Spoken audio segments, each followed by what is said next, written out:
¿Sí? A ver, ¿cuántos alumnos hay? Primero que todo. ¿Dos en línea? Bueno, empezaremos con los dos. Señores, buenas noches. Mi nombre es Freddy Pillaca. Empezaremos en estos momentos con la segunda sesión respecto a los temas que me ha tocado desarrollar. Y como preámbulo de ello, quisiera precisar cosas muy esenciales. Al momento de redactar cualquier tipo de documento, sea documentos de carácter legal o documentos de carácter formal o administrativo, tenemos que tener en consideración algo muy puntual. Y esto se conoce como referentes. Tenemos aquí un ejemplo. A decir, el perro es el mejor amigo del ser humano. Sus gracias y hasta sus travesuras alegran a todos en el hogar. La presencia del perro se vuelve casi indispensable. Si quiere tener un perro, tome en cuenta comprar a su perro en una nueva veterinaria. Este es un pequeño párrafo que nos habla respecto a una mascota, pero quiero que adviertan un detalle. Tiene puntero, ¿no? Tenemos respecto al perro 1, seguimos 2, seguimos 3, seguimos 4. En un párrafo estamos señalando de manera constante la denominación, el nombre de perro. Si bien es cierto, es entendible, si bien es cierto, en cierta medida, no se podría decir que estamos en un error ortográfico o una deficiencia en la redacción de este pequeño párrafo. Sin embargo, tienen que tener en consideración un punto muy esencial, que cuando usted redacta una demanda, en esencia, también ocurre lo mismo. ¿Y qué es a lo que yo me refiero? A lo siguiente. Los abogados suelen tener estos errores o estas muletillas. Al desarrollar sus fundamentos de hecho, suele repetir demandante, demandado, demandante, demandado, demandante, demandado. Durante todo el desarrollo de sus fundamentos de hechos, en la demanda que postula, de manera repetitiva señala el demandante, el demandado, el demandante, el demandado. Esto es un punto que debemos tener en consideración para que cuando nosotros elaboremos nuestra demanda, utilicemos sinónimos o referentes, como por ejemplo, demandante, demandado, emplazado, emplazado, accionante, accionado, actor, demandado. O sea, utilizar otros términos, pero que en el fondo siguen siendo lo mismo. ¿Para efectos de qué? Para efectos de no interrumpir o distorsionar al momento que realizamos un desarrollo respecto a hechos o a narración de párrafos. Miremos cómo se vería cuando a la denominación perro lo sustituimos por referentes. No hay duda de que el perro es el mejor amigo del ser humano. Sus gracias y travesuras no solo alegran a todos en el hogar, sino que su presencia se vuelve casi indispensable. Por eso, si quiere tener una mascota, ya no dice perro, mascota, tome en cuenta comprarla en una veterinaria. Evite hacerlo en la calle. ¿Se dan cuenta cómo se ha utilizado perro y luego mascota? No solo eso, un mensaje tácito, sus gracias y travesuras. ¿A quién se refiere? A la mascota. Igual, cuando redactamos una demanda también tenemos que utilizar de esta manera sinónimos o planteamiento tácito que al final nos hace entender que nos referimos de la misma cosa o persona. ¿Sí? Hasta ahí tenemos claro, por favor. Cuando ustedes van a querer redactar una demanda, eviten utilizar de manera constante y de forma única demandante, demandado, demandante. Suele suceder, yo le digo por experiencia, porque siempre que reviso demandas o contestaciones, el abogado tiene ese gran error de no utilizar sinónimos o de no utilizar otros términos que hagan entender que se refiere a la misma persona. Al momento de redactar se ve mucho más presentable con una mejor presentación cuando utilizamos sinónimos o algunos párrafos que nos hacen entender que nos referimos a dicha persona. ¿Ok? Ténganlo muy en cuenta, por favor.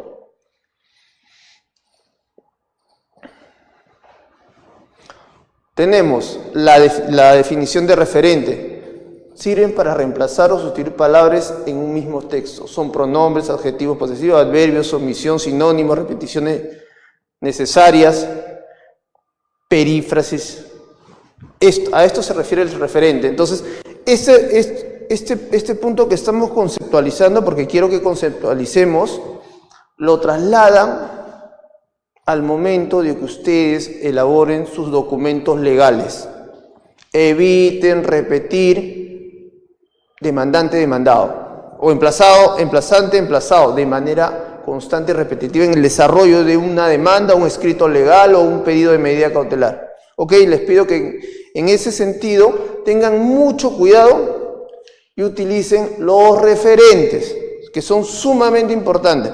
No solamente eso ocurre cuando desarrollas o escribes para efectos de postular escritos dentro de un proceso judicial. También suele suceder cuando los mismos magistrados o cualquier ente administrativo desarrolla su resolución, sea resolución judicial, sea una resolución administrativa o sea una resolución de carácter fiscal.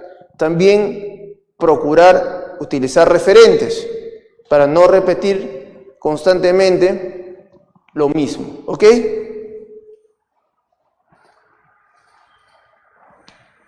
Aquí seguimos con un tema muy importante, los conectores.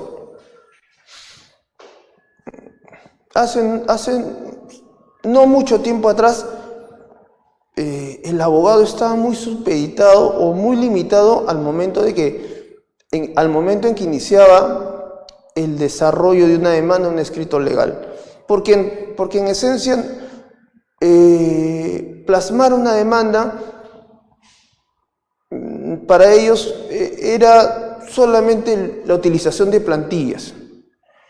Y las plantillas, siempre en sus fundamentos de hechos,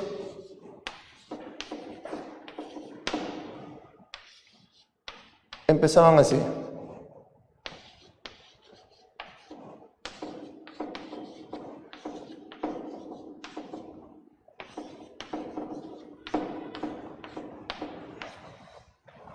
¿Y cuál era la consecución de ello?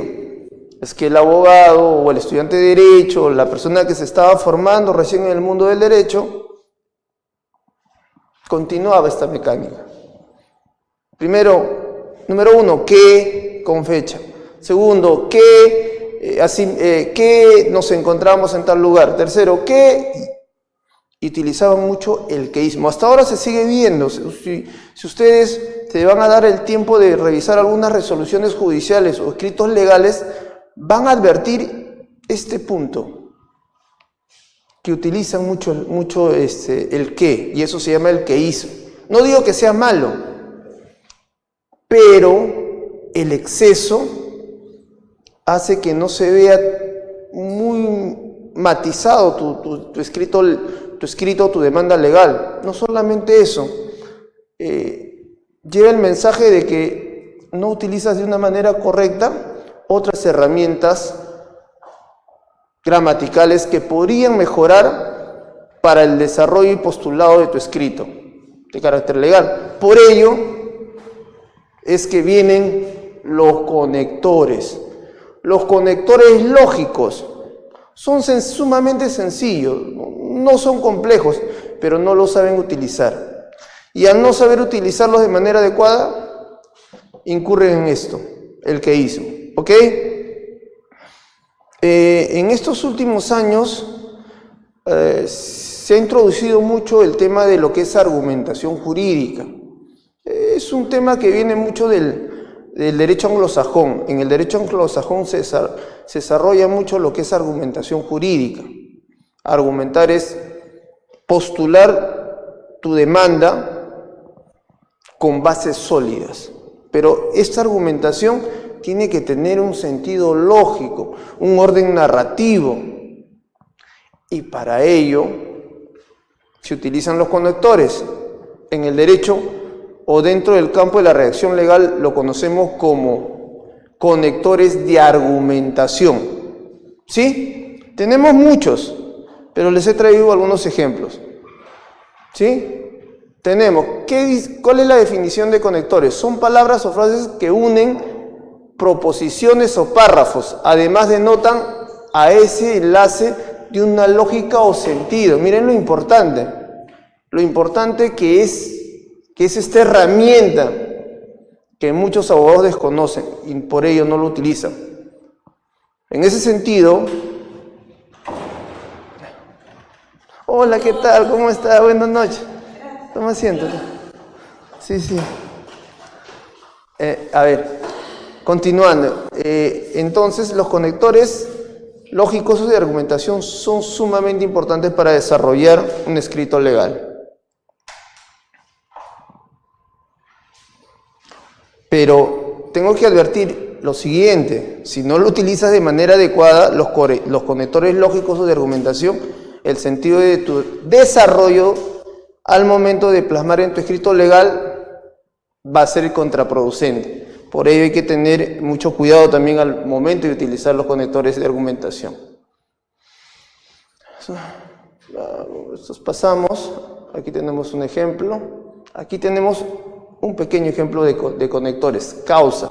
¿Por qué? Pues a causa de, debido, consecuencia. Así que por ello, luego, entonces, contraste. Pero más, si no, mientras que, de concesión. Pese a que, aunque, aun cuando, de adición. Además, también, asimismo, incluso, abonando en argumentos, fortaleciendo lo glosado, de reiteración, o sea, es decir, asimismo, además, vale decir, entre otras palabras, en orden, primero, segundo, finalmente, por último, y condicionales, sí, siempre que, siempre o cuando. Entonces, estos son uno de los ejemplos que tenemos como referente de conectores de argumentación. Utilizarlos es sumamente importante, no solamente importante, porque al momento que vas a desarrollar tu demanda, te va a dar un orden lógico sumamente práctico y no estar así. No continuar con el queísmo, ¿ok? Ya, lo que sigue, por favor. 7.1, si no me recuerdo. ¿Qué tal? ¿Se te hizo un poco tarde? Sí, ¿Desde dónde todavía vienes? yo vengo de Lince, pero vengo caminando porque el tráfico está... Oh, sí, yo vengo con un carro y acá en Javier Prado se hace un tráfico. Pero Wow. yo vengo caminando, sí. ¿Seguro por aquí, por Rizo, por Canevaro? ¿Qué parte de Lince? No, por el Melitón Carvajal. Ah, por el colegio de acá abajo. Ah, Sí. bueno, qué bien, qué bueno. Ya, a ver, ahí me ayudas, por favor, lo engrandas ya. Aquí seguimos con los conectores de argumentación. Miren, les he traído varios ejemplos de conectores de argumentación para que ustedes al momento que plasmen su demanda puedan utilizarlo. Para distinguir, por una parte, en cambio, sin embargo, lo que se utiliza bastante, sin embargo, no obstante, sin prejuicio, para continuar, además, asimismo, a continuación, después, luego, dicho esto. Miren cómo hay variedad de conectores que en muchas gracias nos ayuda a que nuestro desarrollo argumentativo tenga un mejor sentido. Importantísimo. Tenemos también para persuadir, es decir, o sea, además, no hay que olvidar. Tenemos todo esto, pero no lo utilizamos al momento que redactamos. Y lo importante y lo que tiene que hacer el abogado es utilizarlos. Por ejemplo, también tenemos para lo que son poner ejemplos. Sirva de ejemplo, a modo de ejemplo, basta con esta muestra. La prueba es que, comprometiendo, estoy seguro, no me cabe la menor duda, estoy convencido. Estos ejemplos, señores, es importante que lo utilicen al momento que desarrollen su demanda o su escrito legal. Le he traído un ejemplo de una demanda para que vean cómo se utiliza de la manera más sencilla. Ok, seguimos. Todo este material lo van a tener ustedes para efectos de que al momento que redacten su... seguimos, más conectores, utilícenlos, van a ver cómo va a cambiar su estructuración de demanda. Tenemos por la función para iniciar un orden cronológico. Claro, a veces cuando nosotros vamos a narrar hechos, tenemos que hacer un orden cronológico. Con fecha tal ocurrió esto, con fecha tal ocurrió esto, con fecha tal ocurrió esto. ¿Y para ello qué? Primero, segundo, tercero, y luego en primer lugar, en segundo, además, utilizando estos conectores. A continuación, finalmente, sobre todo, para introducir una idea. Además, asimismo, algo semejante para introducir un contraste. Pero, sin embargo, miren cómo estos conectores les va a ayudar a efectos de que ustedes tengan herramientas para poder redactar de una mejor manera. Les he traído estos a ejemplo, por favor, para que lo tengan. La siguiente, por favor, que si no me recuerdo es un modelo de demanda. Sí, ciérralo. Solamente eso para ejemplo, para que vean cuánta variedad de conectores de argumentación existen y deben ser utilizados. Acá hay un ejemplo sencillísimo. Este es un caso de una señorita que recurre a un abogado para pedir ¿qué? Alimentos. ¿Ya? Y le traigo como ejemplo porque aquí vamos a ver cómo se utilizan los conectores y los referentes. Voy a repetirlo respecto a los referentes porque no estuviste hace un momento. ¿Qué son los referentes? Son sinónimos, son palabras tácitas que hacen que la finalidad es que no se repita lo mismo durante el desarrollo de una demanda o de un escrito. Por ejemplo, ¿cuál es el error que cometen los abogados cotidiano? Cuando desarrollan su demanda, fundamento de hecho dicen demandante, demandado, demandante, demandado. Y durante todo el párrafo de sus fundamentos de hecho, demandante, demandado, demandante, demandado, demandante, demandado. Y discurre de esa manera. Pero lo recomendable y lo que en realidad se va a ver de una mejor manera es utilizar demandante, demandado, actor, emplazada, accionante, accionado. Mire cómo suplimos el término demandante por otros sinónimos. ¿Para qué? Para que no se vea un poquito repetitivo hablar demandante, demandado, sino es que utilizamos los sinónimos que nos van a ayudar a plasmar de otra manera nuestra demanda. Esto ocurre mucho no solamente al momento que el abogado desarrolla su demanda, sino también en carácter jurisdiccional y fiscal y administrativo. Suelen repetir mucho términos cuando pueden utilizar sinónimos, que es sumamente importante. ¿Okay? A eso nos referimos cuando hablamos de referente. Utilizar sinónimos y evitar citar en demasía demandante y demandado. Utilizar de una manera más correcta sinónimos que nos van a ayudar. ¿Sí? Aquí tenemos un ejemplo. Por ejemplo, esta es una demanda interpuesta por la señorita Trujillo, una señorita mayor de edad. Como bien tenemos conocido, ¿el menor de edad tiene derecho a alimentos? Sí. El mayor de edad también, pero está condicionado a ciertos requisitos. ¿Sí? A ver, para que un mayor de edad pueda exigir alimentos a su progenitor, uno de ellos es que esté estudiando y que tenga notas o un promedio satisfactorios, un promedio dentro de sus estudios satisfactorios, ¿no? Y puede tener el derecho a recibir una pensión de alimento hasta cumplir los 28 años, siempre y cuando durante todos esos años transcurridos se encuentre estudiando y tenga éxitos en el desarrollo de sus estudios. ¿Ok? Hasta ahí está claro. Pues bien, este caso fue algo parecido. La señorita Marjorie había cumplido 18 años. Cumple los 18 años y el papá, que no vivía con ella, pierde el interés para poderle apoyar a ella, para que pueda seguir sus estudios. ¿Qué es lo que hace ella? Postula a la universidad, a la Cantuta, ingresa y luego para solventar todos sus gastos académicos necesitaba ella del apoyo del papá. Entonces, recurre a un abogado y el abogado le dice, doctor, necesito ver si tengo la posibilidad de exigir una pensión alimenticia a mi padre para efectos de poder continuar con mi carrera en la universidad y de esa manera lograr un título profesional. Pues bien, se hace un análisis referente a la posibilidad de que pueda acceder a la pensión alimenticia y se plasma de esta manera. Y empezamos lo siguiente, porque si bien es cierto, este es un curso de redacción, pero también estamos dentro de un curso de redacción, pero que es para abogados, y al ser para abogados, no solamente tienes que saber redactar la demanda, sino cumplir con los presupuestos procesales, porque si no cumples con los presupuestos procesales, puede estar muy bien redactada tu demanda, muy bien plasmada, pero te lo pueden declarar improcedente. Y por eso tenemos que empezar por lo siguiente, la competencia.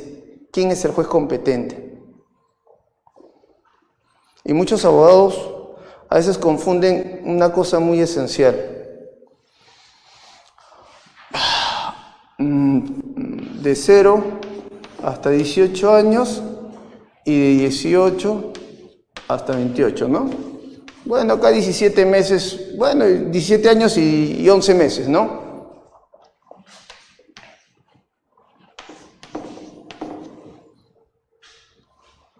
Aquí, no olviden que se aplica el Código de Niños y Adolescentes.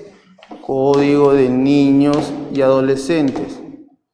Y aquí el Código Civil. ¿Por qué?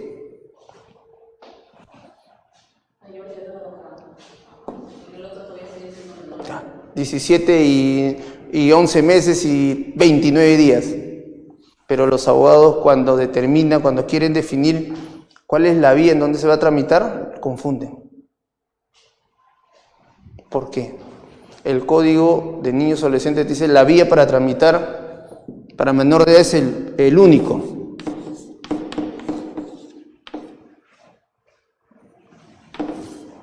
El Código de Niños y Adolescentes te dice que la vía para tramitar una pensión de alimentos para el menor de edad es la vía, el único.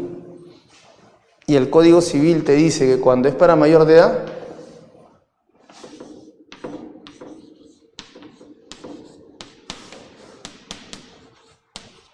sumarísimo. Pero como los abogados no tienen o no conciben bien esto, aquí al momento que se redactan su demanda para un mayor de edad, le ponen pues lo que es Código de Niño y Adolescente. O confunden la vía. Piensan que también se tramita en el único. Y te declaran inadmisible. Y te dicen inadmisible, cumpla con precisar la vía correspondiente o la norma que corresponde. Porque aquí aplicas Código Civil.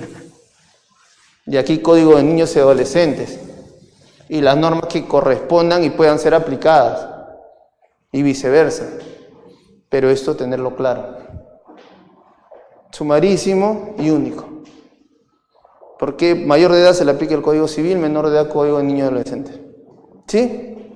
Entonces, vamos identificando esto, ¿no? Cuando es mayor de edad y es menor de edad. Ahora, ¿quién es el competente? El juez competente por territorio para conocer un caso de alimentos. Claro, hay que identificar porque tenemos que partir de a qué juez vamos a dirigirlo. Tenemos que identificar a qué juez lo vamos a dirigir la demanda, si no, vamos a sumergirnos en la posibilidad que nos declaren improcedente la demanda. ¿Qué te dice la norma?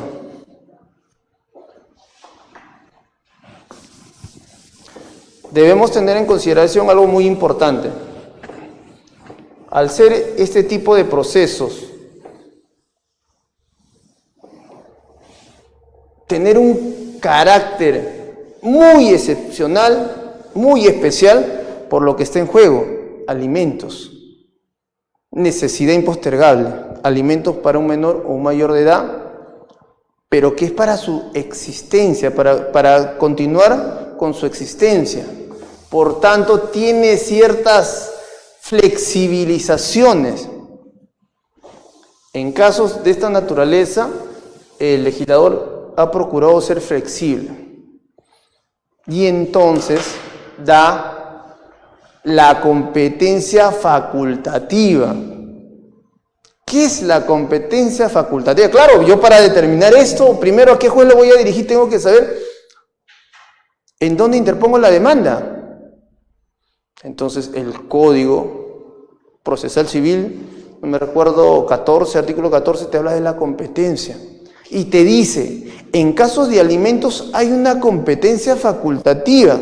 ¿Y qué entendemos por competencia facultativa o competencia alternativa? El legislador señala lo siguiente: en un proceso de alimentos, el demandante puede formular su demanda ante el juez donde domicilia el demandado o ante el juez donde domicilia la demandante. A eso se refiere competencia facultativa. Ejemplo.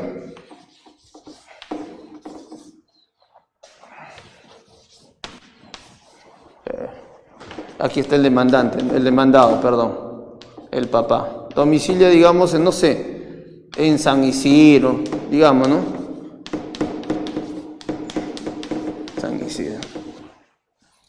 La demandante, ¿no? Domicilia, no sé, en Comas, por ejemplo.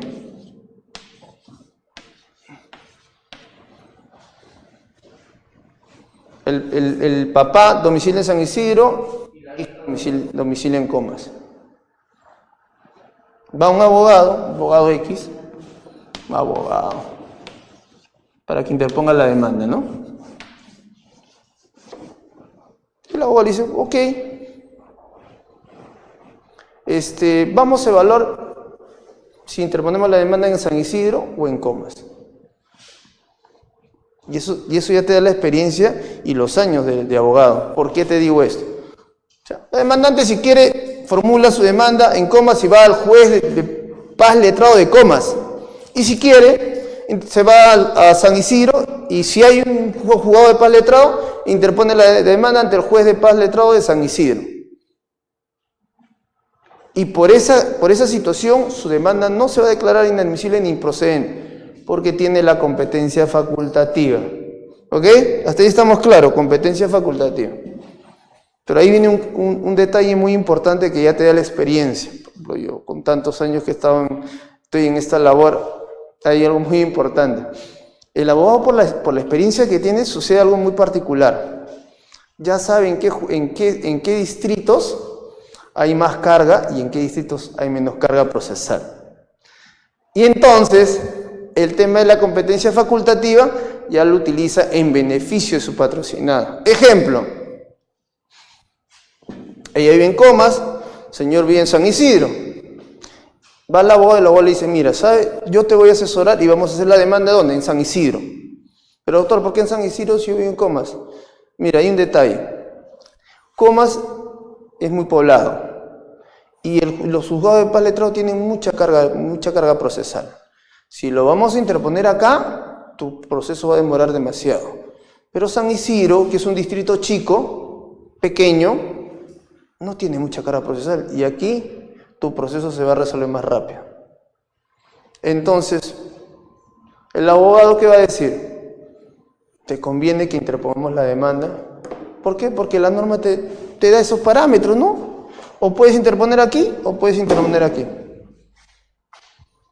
Mire cómo la experiencia y la asesoría es sumamente importante, no solamente para plasmar, desde el momento dónde vas a interponer la demanda y por qué. Con la finalidad, porque el objetivo, lastimosamente, el Poder Judicial se encuentra con una sobrecarga procesal y la consecuencia es que los procesos demoren demasiado en resolverse. Entonces el abogado, en cierta medida, tiene que utilizar todas las herramientas que tiene para efectos de que darle una solución pronta a su patrocinado. Y dentro de ellos está esto. utilizar la competencia facultativa que la norma establece. Es más, ya por último dice, que el señor no viva en Comas, que el señor no viva en San Isidro, que viva en San Juan del Lurigancho. Que vive en San Juan del Lurigancho, otro distrito también sumamente poblado. Y la consecuencia es que los juzgados de paz letrados, San Juan del Lurigancho. Y va el abogado y le dice, mi papá vive en San Juan del Lurigancho, vive en Comas. Y el abogado, mira, Comas tiene mucha carga procesal. Yo he llevado casos, demasiada carga procesal. San Juan del Lurigancho, peor. ¿Qué hacemos? El abogado, por la experiencia que tiene, mira, y por ahí el abogado conoce un distrito X, puede ser un distrito pequeño, por ejemplo, Lince, ¿no? Lince, que es un distrito pequeño. El abogado puede llegar a esta conclusión. ¿Puede sacar un certificado domiciliario del Lince? Le dice a su patrocinada. Puede sacar un certificado domiciliario del INSE, que domiciles en el INSE, porque esto se maneja DNI, ¿no? DNI de la demandante, DNI del demandado. Y eso es lo que va a determinar la competencia, el domicilio según el DNI acá y según el DNI aquí, ¿sí? Hasta ahí está claro. Pero el abogado dice, acá hay mucha carga procesal, pero yo quiero darte una solución pronta a tu caso. ¿Puedes sacar un domicilio procesal en INSE? O sea, un certificado domiciliario en INSE. Sí. Trae el certificado domiciliario y formulamos la demanda en INSE. Y el juez lo convalida, el certificado domiciliario.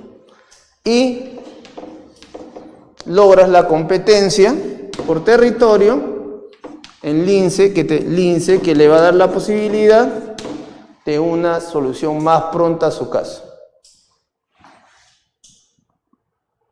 Territorio, competencia por territorio. Ojos, esta es excepción a la regla. Esto no se aplica en los casos, en otro tipo de casos, solamente en tema de alimentos, por la excepcionalidad y por lo que está en juego. ¿Sí? Entonces se da esta figura. Entonces, si la señorita aquí dice que vive en Santa Anita, el juez de paz letrado de Santa Anita, de la Corte Suprema de es el competente. Se interpone ahí. ¿Sí? Hasta ahí estamos claros. Luego, en la primera parte están todos los datos de la demandante y adicionalmente el domicilio procesal. Recuerden que ya tenemos las casillas electrónicas. Entonces, cuando formulamos la demanda, tenemos que señalar domicilio procesal físico y casilla electrónica. Ya se encuentra regulado y es de carácter de obligatorio cumplimiento. Si no señalas casilla electrónica, te requieren para que señales casilla electrónica. Los juzgados ahora sí te están requiriendo. Pero para alimentos no te exigen la casilla electrónica. Porque yo he presentado y no me han exigido. Ya, pero lo recomendable es que lo hagas. Claro. ¿Por qué? Porque evitan el tema de que vaya el físico. ¿Saben cuánto demora de que te notifiquen el físico? Regrese y peguen al expediente. Eso genera demora del trámite procesal. El asistente judicial que elabora las cédulas, si tú señalas casilla, está elaborando la cédula y ya te notificó. Y esta es una buena herramienta. Por ejemplo, lo que recomiendo cuando el demandado contesta la demanda, un escrito simple, solicito, requiera al demandado, porque a veces no lo hacen, señale casilla electrónica. ¿Para qué? Para que al momento que se expida cualquier acto procesal, directamente la casilla electrónica. Ahorro de tiempo. Sacar casilla electrónica no te toma ¿cuánto? 20 minutos creo que. Lo señala. Sistema y luego vas allá para firmar en Alzamora, creo que en primer piso, en Barreto. Vas, firmas y te lo dan. Y es sumamente práctico. Te llega todo ahí, visualizas y al demandado también. Y si el demandado no lo presenta, porque a veces no lo hacen, por un tema de estrategia también de la otra parte, la estrategia es que demore el proceso. Señor juez, solicito, requiera por última vez bajo percibimiento de multa del demandado. Le obligas al juez, al demandado, que señale casilla electrónica, y la consecuencia que es, agilizas el proceso para ti y para él. Él va a estar con los tiempos así. Te notificaron a la casilla y hay muchos actos procesales que tienen plazo, término, sentencia o resolver una excepción. Entonces los plazos se le van amenorando. Y lo importante que es la casilla electrónica. Les garantizo que es sumamente importante utilizarlo. Nosotros en la Procuraduría utilizamos esto y estamos revisando inmediatamente todos los actos procesales que nos está llegando a la casilla electrónica. Rápido, ayuda a un mejor desarrollo del trámite del proceso. Así es que, domicilio procesal y casilla electrónica. Pero ojo, recuerden una cosa, que los actos procesales, entiéndase, resoluciones judiciales, que son determinantes en un proceso, sí te lo tienen que notificar físicamente. Por eso es que tienes que señalar también domicilio procesal físico. Por ejemplo, la sentencia. Es un acto procesal que pone fin a la instancia. Por lo tanto, la sentencia sí se tiene que notificar a tu domicilio físico. ¿Sí? Pero los otros actos procesales, casilla. Ok, miren la importancia. Entonces, ya empezamos con la primera parte, cuando estructuramos una demanda. Los datos de la persona que va a recurrir al órgano jurisdiccional y su domicilio procesal y su domicilio o su casilla electrónica. Desde aquí estamos en una situación donde la señorita Trujillo está ejerciendo ¿qué? Su derecho de acción. Procesalmente hablando, nos referimos al derecho de acción. Y este concepto es sumamente sencillo. ¿Quién no sabe, cuál es el concepto, la definición que entendemos por derecho a acción? La acción es el poder jurídico que tiene toda persona de recurrir al órgano jurisdiccional a pedir tutela jurisdiccional. Yo tengo el derecho de acción, pero lo activo cuando necesito que, en este caso, mi padre me dé una pensión de alimento. Activo mi derecho de acción, recurro al juez, señor juez, demando al señor X para que me otorgue una pensión de alimento. Ejerce aquí su derecho de acción. ¿A través de qué? A través de la demanda. ¿Ok? Entonces la acción es el poder jurídico que tiene toda persona. ¿Para qué? Para recurrir al órgano jurisdiccional.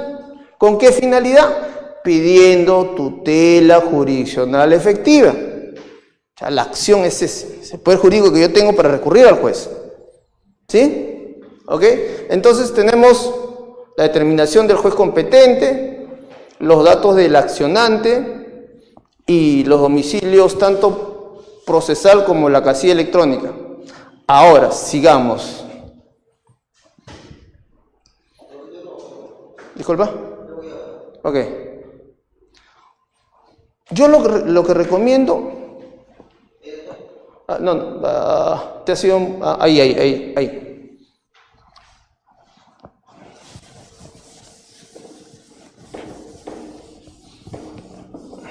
También algo muy cotidiano de los abogados que les pido también no repetir. Los abogados hacen esto, señores. En su petitorio, por ejemplo, este es el petitorio. Sí, acá está su petitorio. Y aquí solicito, no sé, X, y aquí señalan el domicilio del demandado, aquí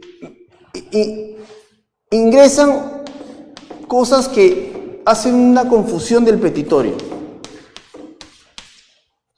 El demandado, su domicilio, su centro laboral, hacen esto en el petitorio. Les recomiendo que no hagan eso. Separen. Primero, ¿quién es el demandado? Señor Percio. ¿Dónde vive? En tal lugar. Primer punto. Separado. ¿Para qué aglutinarlos todo acá? ¿Para qué aglutinarlos? No tienes necesidad, al contrario, así el juez te va a entender y va a ser más visual. Ay, el demandante es el señor, lo que me pide es esto. Y no aglutinar aquí. En el petitorio aglutinan el demandado, su domicilio, su centro laboral, no sé, X cosa, y que hace que el petitorio sea un párrafo así, y más lo que al final confunde al juez. Dice, pero esto está hecho un enredo, y los jueces tienen, y los abogados tienen esto. Señores, cuando ustedes van a postular una demanda, primero identifiquen al demandado. Si es uno, dos, imagínate que fueran 20 demandados y tienes esta metódica, esta temática. Pepe, Juan, Lucho, y el petitorio va a estar al final. Si es así, ordenado, ¿no? A ver, aquí están los demandados, señor juez. Percy Chacón, 1.1. 1.2, Juan Pérez. 1.3, José Luis Peralta. Miren el orden que uno le va dando al desarrollo de su demanda. Más sencillo, más comprensible. Se identifica mejor el domicilio del demandado. Y de esa manera nos evitamos de estar aglutinando todo. Consejo: cuando redacten una demanda, utilicen mucho las negritas, el subrayado y en los puntos determinantes. Por ejemplo, los domicilios. Les pido que tengan mucho. Esta partecita parece sencilla, pero es sumamente importante. Ahorita les explico por qué. Perdón, voy a sacarme la casaca. Les explico por qué. Yo trabajo, como les había comentado, en una procuraduría, ¿sí? Pero yo veo temas de carácter constitucional, ¿ok? Entonces, cuando en un proceso, sea X, penal, civil, laboral, administrativo, cualquier tipo de proceso, si en dicho proceso se vulnera un derecho fundamental, este proceso que ha podido durar 10 años, 15 años, se cae. ¿Por qué? Porque se vulneró un derecho fundamental. ¿Ya? Y ahí viene mi precisión sobre esto. Una pequeña cosa tan sencilla, tan pequeñita, pero es sumamente importante.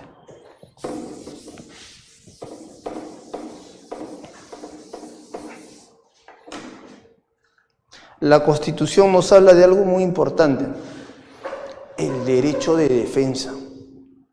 El derecho de defensa y al contradictorio es un derecho fundamental que la Constitución lo contempla.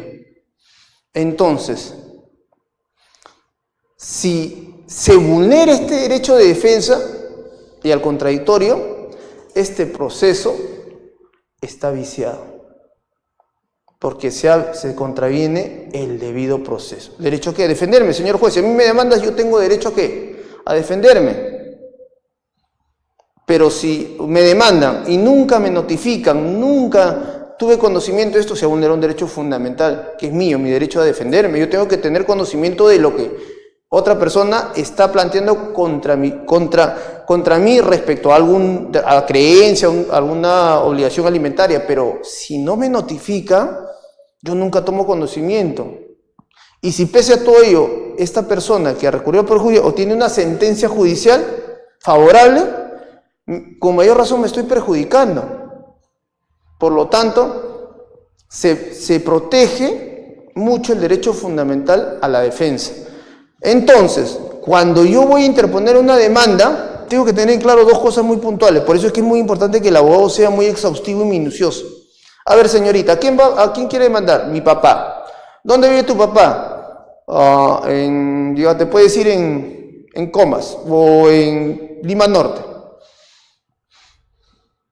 Ok, pero previamente, para matizar bien mi demanda y no incurrir en cualquier vicio, porque yo te digo que veo procesos que se caen de 10, 15 años, se caen por esto, se caen.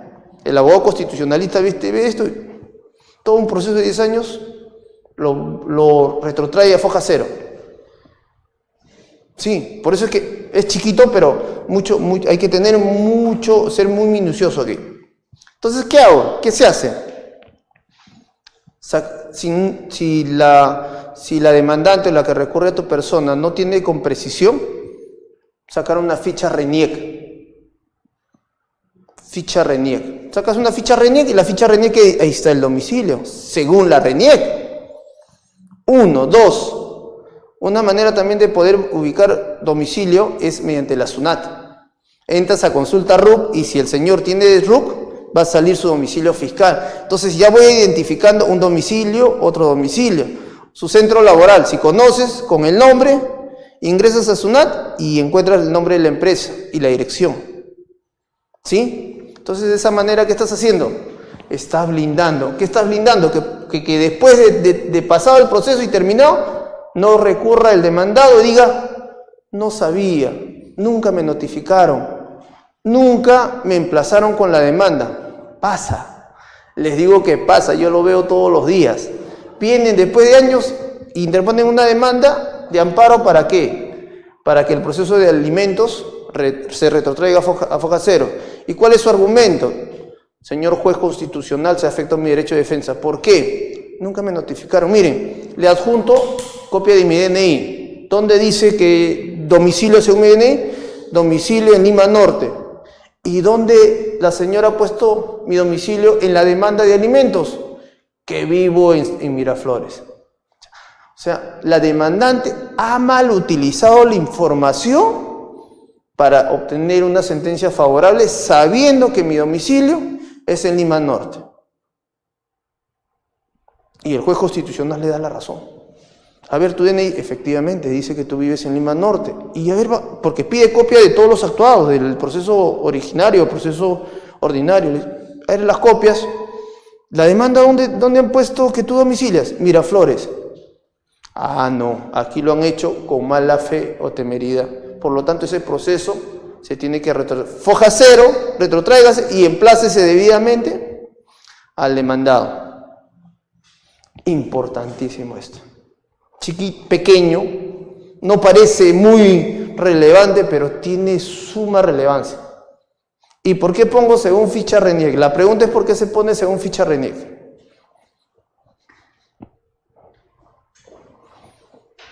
Porque a veces viene la persona que recurre para que lo patrocines y te dice, él vive en la casa de su mamá, su dirección es esta, es dirección X. ¿No? Y ese es el abogado, como no es muy acucioso, bueno, hay que poner entonces la dirección de la mamá que me señala la señorita X, ¿no? 2 puntos.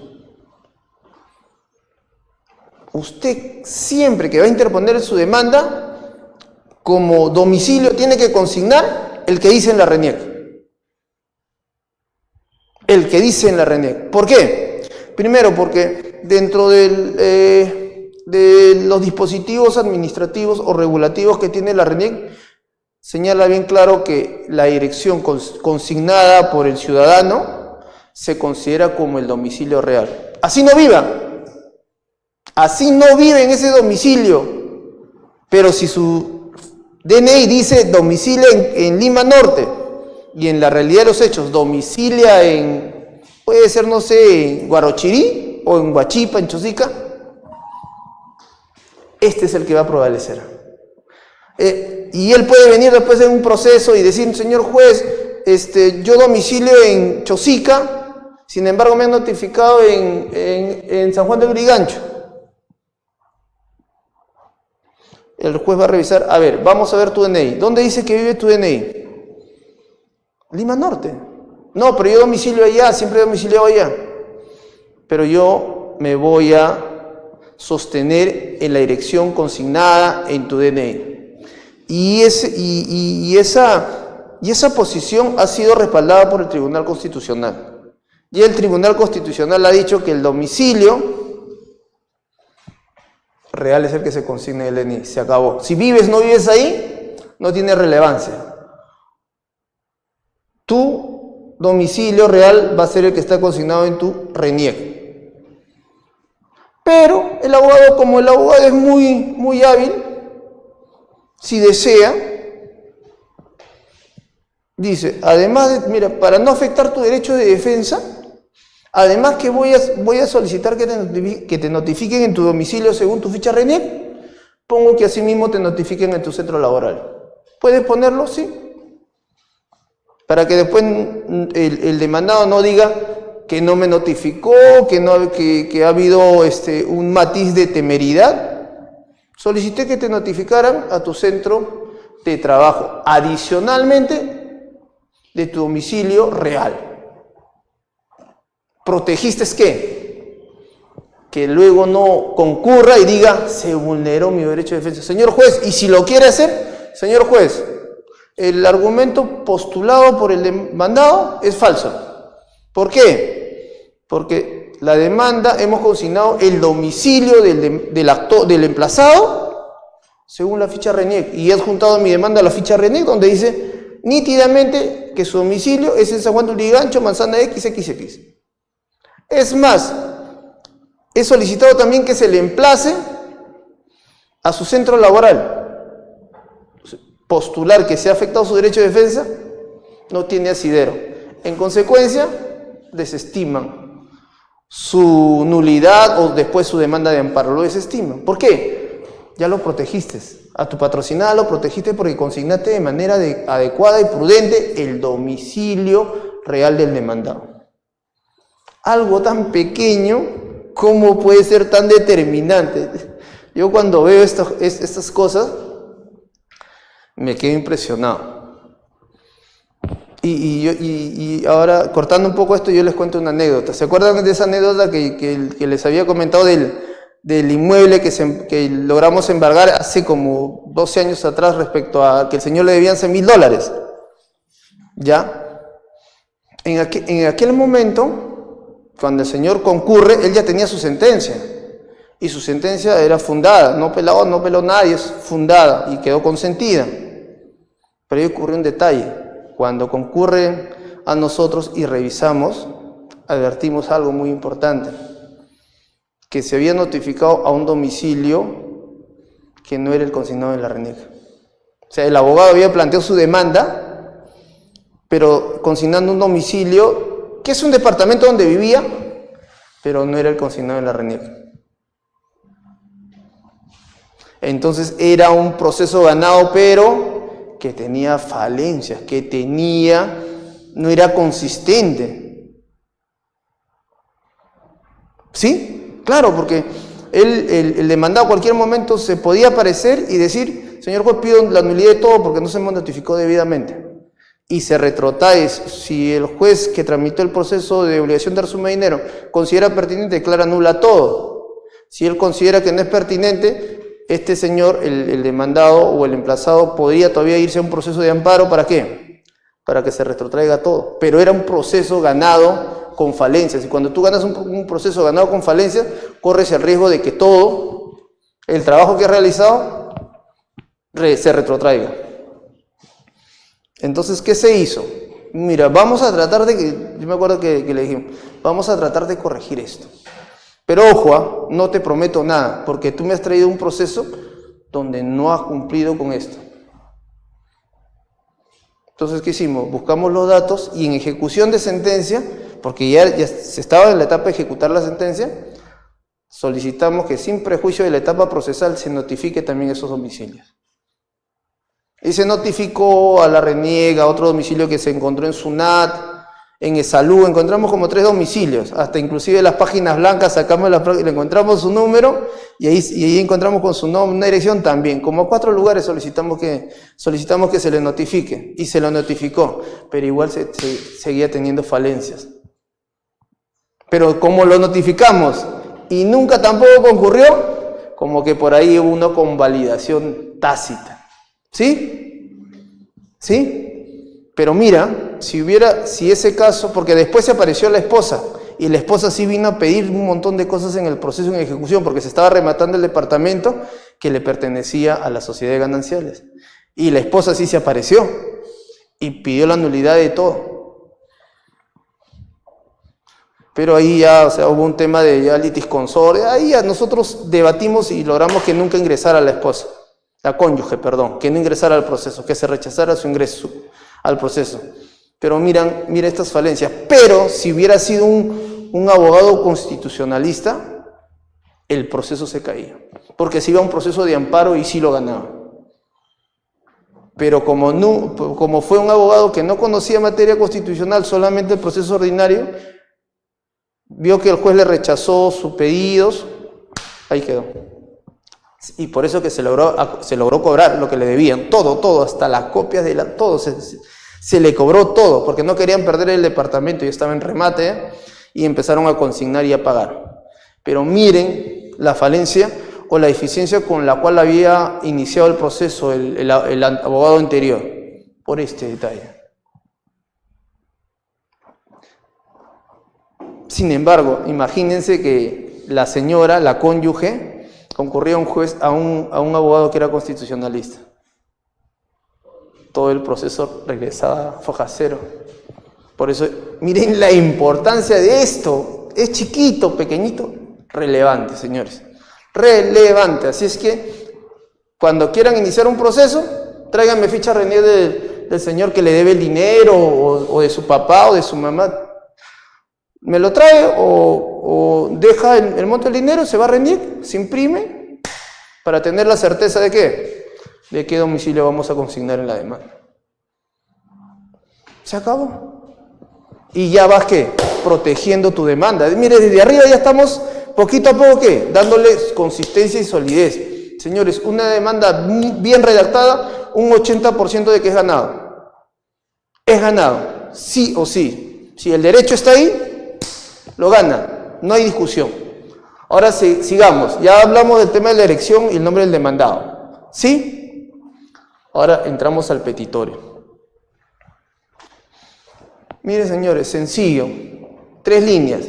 Invocando interés y legitimidad para hablar, interpongo demanda de cobro de pensión alimenticia, con el objeto de que me acuda como el 60% del total de sus remuneraciones, gratificaciones, ingresos, y por todo concepto que perciba en forma permanente y mensual. 4 líneas, no más. Pretensión accesoria, el pago de costos del proceso. Claro, los gastos de abogado. Sencillo. Pero un detalle, eso sí les digo. Al menos en alimentos, tengan en cuenta un detalle que les voy a contar. Les cuento, son historias, anécdotas, o de repente pronunciamiento del Tribunal Constitucional.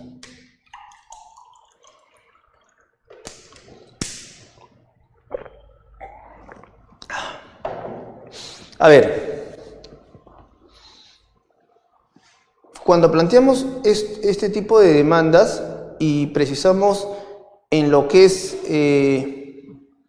la pretensión, tenemos que tener mucho cuidado, porque recuerden que la sentencia se ejecuta en sus propios términos. Lo que dice la sentencia es lo que se cumple. Entonces, si yo no preciso algunos puntos esenciales, el juez no se va a pronunciar posiblemente. Y la consecución es que cuando ejecutes esa sentencia para el pago de pensión alimenticia, van a haber conceptos que no van a querer que forme parte de tu pensión alimenticia. Por ejemplo, ha sucedido, sentencia fundada el 70% de la remuneración y gratificaciones. No menciona bonificaciones, ingresos, que por todo es esto de aquí, determinante. Porque esto es como, a ver, ¿cómo le dicen en el argot? Como cajón desastre. Aquí entra todo. Si en caso obviaste, porque, por ejemplo, personal policial, militar, de la FAP, ellos reciben un montón de cosas, no solamente gratificación, tienen creo que gasolina y cosas que a veces uno no conoce porque no está en ese ámbito, ¿no? Pero si tú pones gratificación, bonificación y todos los ingresos adicionales que perciba, si en ejecución de sentencia sabes que recibe cosas mayores a lo que es gratificación, bonificación, oscularidad, señor juez, teniendo en consideración que la sentencia dice que por todo concepto perciba, está percibiendo combustible, está percibiendo esto. Entonces, todo eso tiene que formar parte ¿de qué? del 60%. Miren, y ahora les cuento otra sentencia del Tribunal Constitucional. Bonito, el Tribunal Constitucional ingresa a analizar todo. Y lo bonito del Tribunal Constitucional es que, no siempre, casi siempre, a veces precisa algunos puntos que están sueltos. ¿Qué había sucedido? Esta señora había interpuesto su demanda de alimentos contra su cónyuge, que era militar, no me acuerdo, o marino. El tema es en que la señora gana la demanda y le conceden el 30-40% de pensión de alimentos a favor de su menor hija. Entonces, y en ejecución de sentencia, la señora tiene conocimiento que el emplazado, que el papá de la menor, recibía conceptos adicionales. Entonces, ella coge y, señor juez, teniendo en consideración que todo el monto que percibe el demandado asciende a la suma, digamos, de 10.000, sin embargo, usted está considerando 7.000, y de los 7.000 me está dando el 30%. Solicito que se haga un nuevo recálculo sobre el monto total que percibe. Entonces el juez dice, según los términos de la sentencia, no hacen referencia a ese concepto que usted está mencionando. Por lo tanto, no se puede incluir para los descuentos el concepto de combustible. Apela y el juez superior desestima también. Entonces, la señora recorre a un abogado constitucionalista e interpone su demanda de amparo por afectación al derecho a la pensión, el debido proceso, ¿no? Y la motivación, que es algo típico, que ahora se habla mucho de la motivación. Recurre a un juez constitucional, primera instancia lo rechaza, segunda instancia también, y llega al Tribunal Constitucional. Y el Tribunal Constitucional, dentro de su razonamiento, dice: el juez ordinario, o sea, el juez que tramitó el proceso de alimentos, no tuvo en consideración este término, por todo concepto que sí señalaba la sentencia. Por lo tanto, esto se debe entender que todo aquello que percibe el demandado debe formar parte de los descuentos. Y el Tribunal Constitucional precisa ello.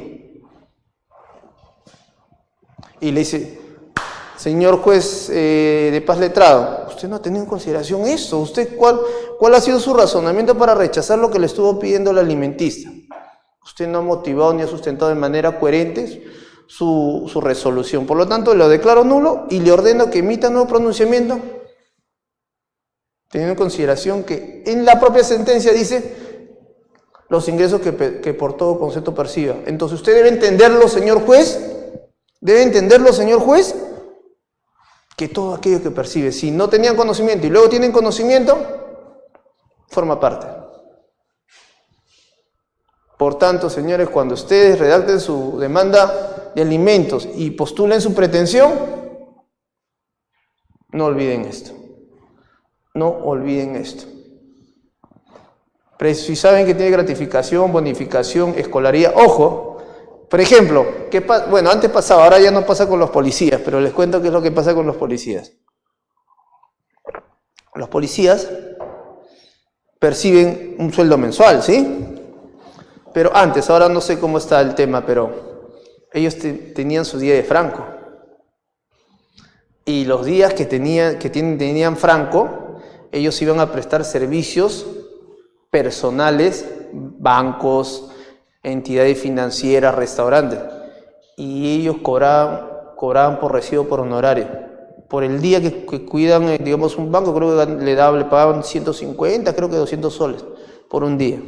Entonces, no solamente estamos hablando de la remuneración que percibía como personal de la Policía Nacional del Perú, sino es que tenía, bueno, ahora creo que ya no, pero tenía otros ingresos que generaba como consecuencia de sus días de Franco. Entonces, el monto se incrementa.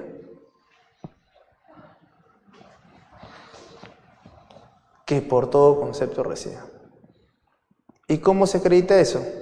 Fácil. SUNAT ficha RUC, porque obvio que cualquier empresa que los contrata para que en sus días de franco les preste servicio, les va a emitir tiene que emitir el recibo por honorarios para acreditar el pago y tema del impuesto. SUNAT. Nombre del señor. Tiene RUC. Señor juez, solicito oficio a la SUNAT para que le remita un informe detallado de cuánto es lo que el señor ha emitido por recibo por honorario en los últimos 4 o 5 años. Adicionalmente de la remuneración, logras que el juez pida información de la SUNAT para que tenga conocimiento cuánto como persona brindando servicios personales percibe, porque ellos eviten recibo por honorarios y eso va registrándose en la SUNAT. ¿Sí? Entonces, si lo descubres, o posteriormente, ¿no? Puede también, hay sentencia y posteriormente encuentra otro trabajo de medio tiempo o X forma de tener un ingreso. Puede ser, renta su departamento, renta su casa. En ejecución, incluyas. Y hay otro detalle también. ¿Por qué 60%? ¿Por qué no 3.000 soles? ¿Por qué no 4.000 soles?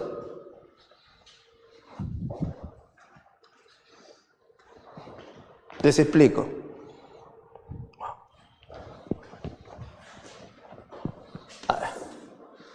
A ver, tenemos al señor José, ¿ya? Que es, no sé, militar o policía PNP. Él tiene una remuneración mensual, ¿sí? Tenemos al señor Pepe, no sé, o señor Cristian, no sé, que es taxista.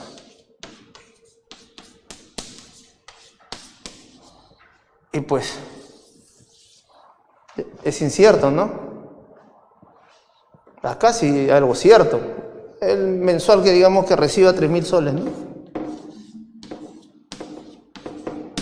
Pero aquí no se sabe, puede ser 1.000 soles en un mes, en el otro mes puede ser más, puede ser menos.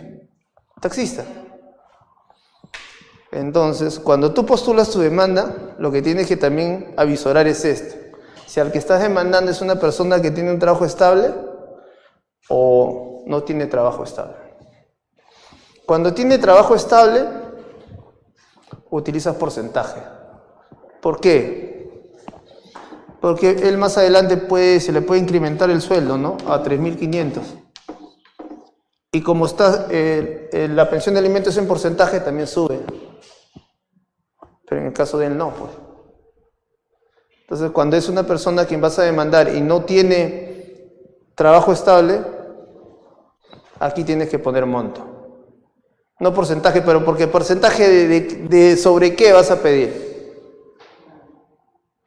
Entonces, en el caso de las personas que no tienen trabajo estable, son taxistas, no sé, hacen de X labores que no se puede acreditar tangencialmente lo que percibe, propones montos. Y cuando es una persona que sí tiene un trabajo estable, remunerado, porcentaje. No se olviden que la ley nos señala puntualmente que el máximo que se puede pedir de alimentos es el 60%. En la praxis, los jueces, dependiendo del juzgado y su criterio, dan entre 20 y 25% por hijo. Hasta 30 he visto, más no, por hijo. Pero siempre el abogado tiene que poner el máximo, que es el 60%. Se recomienda poner el 60%. ¿Y adelantar la pensión mensual y adelantar? Claro, antes de que se cumpla el mes, ya tiene que estar abonando. Antes de que se cumpla el mes, tiene que estar abonando. ¿Un día antes? 2 días antes? Eso lo definen entre ellos. En realidad no, porque si el demandado deposita, digamos, X, ¿no? Porque cuando tiene trabajo estable, lo cotidiano es de frente del sueldo. O sea, cuando tiene trabajo estable, de la remuneración, se hace la retención, se deposita una cuenta y no hay problema. Aquí es el problemático, por eso yo siempre le digo a las chicas, piensen con quién se van a comprometer, porque con estos no hay nada, así que piénsenlo mucho. Discúlpame la la chabacanería, pero estos son frescos, ¿ah? Demándame, dame lo que tú quieras. Ya sí, yo me acuerdo que una vez había una chica, joven, y se había enamorado de un señor X. Y este señor tenía trabajo estable. Entonces me daba pena, ¿no? Oh, doctor, mi situación es esta. Mira, es difícil, si no tiene trabajo, hacerle un proceso y todo. La verdad es que te va a generar gastos innecesarios. Sí, pero ¿cómo hago? Mi hijita es pequeñita. Ya, bueno, vamos a hacer tu proceso. Si logramos obtener que pague la pensión, bueno, ahí te cobro, pues. Porque la verdad es que si no tienes las posibilidades económicas, también cobrarte de dónde, ¿no? Ya, doctor. Entonces se interpuso la demanda. Tú sabes que en los procesos de alimentos existe ¿qué? Gratuidad. Entonces no se gasten aranceles, cédulas, ¿no? Bueno, por ahí. Se interpone la demanda. Se expide la sentencia fundada, pero como no tiene trabajo, les el tiempo le dieron como 300, 400 soles, que era mínimo, pero ya se estaban devengando, pues, del momento que se notifica la demanda. Se hace la liquidación, salió me acuerdo, como 4.000, 5.000 soles. Entonces ya en ejecución de sentencia, bueno, Ministerio Público, ¿no? Para que esté con orden de captura, omisión, que es un delito. Pero igual, este señor, seguro, pues ya sabría, o sea, le habrá preguntado, y nada, no había cuándo. Entonces, utilizando las herramientas que te da el código y los códigos, Código Procesal Civil, dije, y como yo fui secretario hace muchos años atrás, hay uno de los tipos de medidas cautelares que es bien así, bien fuerte. Este tipo de medida cautelar que se utiliza, pues ya cuando ves que ya no hay otra forma, es la de la medida cautelar sobre bienes muebles en forma de secuestro conservativo con desposesión. ¿Qué quiere decir esto? Lo más sencillo, voy a tu casa y me llevo tus escritos al camión. Veo al camión. Esa es una de las medidas cautelares más drásticas. Entonces, y en realidad esa medida cautelar no se utiliza tanto para llevarte las cosas, porque se llega, encuentras cosas viejas, ¿no? En realidad es eso. Pero este tipo de medida cautelar tiene como finalidad asustar al demandado. Se asustan. Y cuando se asustan, empiezan a pagar. Entonces yo me acuerdo, pedimos este tipo de medida cautelar. Fuimos a la comisaría, saqué 4 policías, 3, porque fuimos al secretario del juzgado, doctor, vamos, taxi, a la casa. Secretario, bueno señora, vamos a ingresar a su domicilio toda vez que se ha concedido un embargo en forma de disposición de sus bienes, vamos a ingresar a sacarnos sus cosas. Y la mamá, que no era este señor, sino la mamá, pero ¿cómo se van a llevar mis cosas? ¿Qué toque el otro? Bueno, señora, el señor Pepe García X vive acá, él ha dado este domicilio. Por lo tanto, consideramos que los bienes que están aquí le pertenecen a él. Si hay un bien que no le pertenece, saque su boleta para no llevárnoslo. Saque su factura. ¿Tú crees que van a tener factura? No tienen, bueno. Entonces, así que por favor, denos permiso para ingresar o el cerrajero va a proceder a romper la puerta. No, pero ¿cómo van a hacer eso? Pepe, llámalo Juan, llámalo del trabajo, que venga, que solucione su problema. Y lo llaman ahí. Juan, ¿en qué cosas te has metido? Están viniendo policías, secretario de juzgado, abogado, quieren llevarse las cosas. Ven y arregla tus problemas. Así anecdótico. Y la chica estaba en una esquina, ¿no? Para no exponerla, la habíamos dejado en una esquina. Y este señor, mamá, ¿qué ha pasado? Cuéntame. No, ¿qué ha venido? Y dime, lo pasa. Señor, por favor, lo estamos esperando que venga. Sí, que no se preocupe, lo voy a pagar. No, señor, vamos a llevarnos todas las cosas. No, pero yo voy a pagar, que no, que esto, que el oro. En realidad todo era un teatro. Todo es un teatro. Porque ¿qué? Más lo que uno pierde tiempo llevándose cosas, ¿no? Era un teatro. El chico no que estaba con miedo porque pensaba que habíamos ido con policía para llevárnoslo. No solamente a las cosas, sino a él. Y la señora, doctor, por favor, le va a pagar, que esto, que el otro, que yo inmediatamente le voy a exigir que empiece a pagar su pensión de alimentos, todo lo que debe. Bueno, señora, por esta vez, vamos a suspender el embargo. No obstante de ello, se va a levantar un acta donde nos estamos desistiendo bajo la promesa de que su hijo, lo más pronto posible, pague los devengados y empiece a abonar la pensión de alimentos. Si no, vamos a regresar, y la próxima, si regresamos, ya no hay que doctores, que no se pueden llevar mis cosas, nos llevamos todo. A la semana empezó a depositar. Es que hay que ver los mecanismos para satisfacer un derecho, ¿no? Es un derecho de la pobre menor o de la pobre niña que necesitaba su pensión de alimentos, pero esta persona no lo quería hacer. Y aparte que tenía el proceso de omisión, y utilizamos este mecanismo para presionarlo y que cumpla. Se cumplió, pero no se metan con este tipo de personas. Esos no. Estos de acá, pregúntale en dónde trabaja y cuánto recibe mensual. ¿Cuál es su remuneración mensual? Ya, entonces hasta aquí está claro la pretensión, ¿no? Sigamos, costos. Pónganlo, siempre pongan una línea. Más no, el pago de costos. Y sobre esto el Tribunal Constitucional también ya se ha pronunciado. Imagínense que el Tribunal Constitucional está en todo. ¿Qué es lo que sucedió? Y es interesante el tema de costos.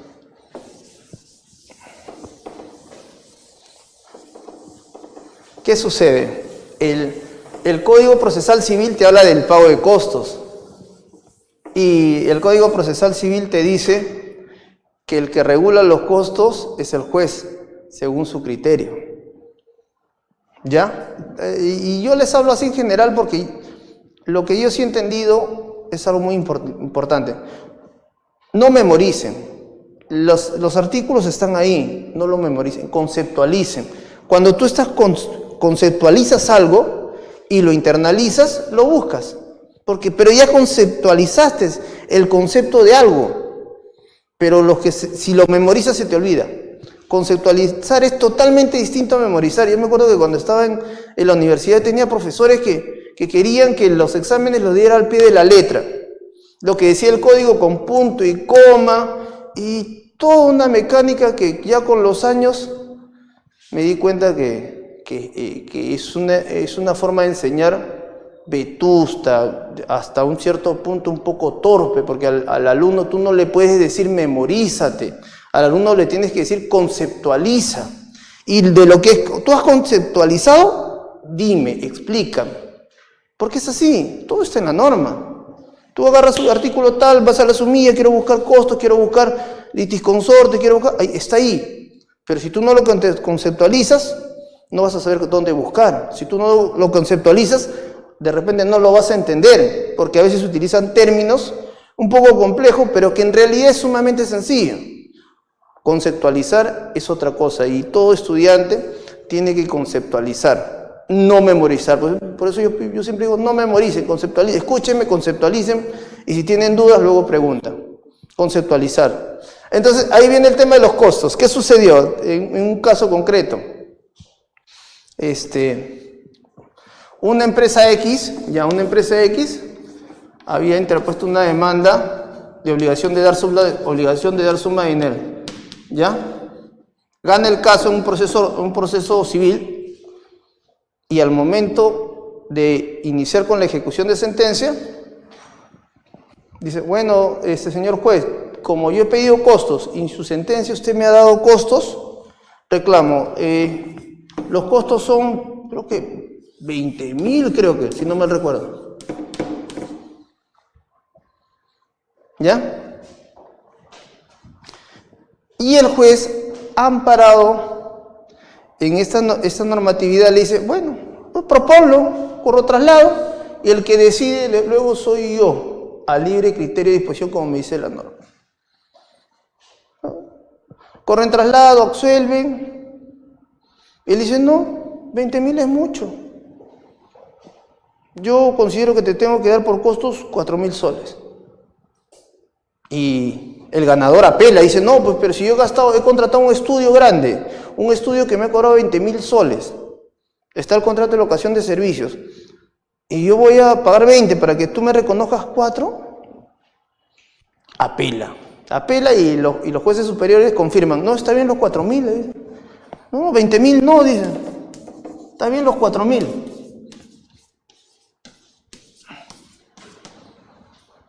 Pero, y el demandante que ganó un proceso que le duró como 8, 9 años, le dice, pero yo pagué 20.000.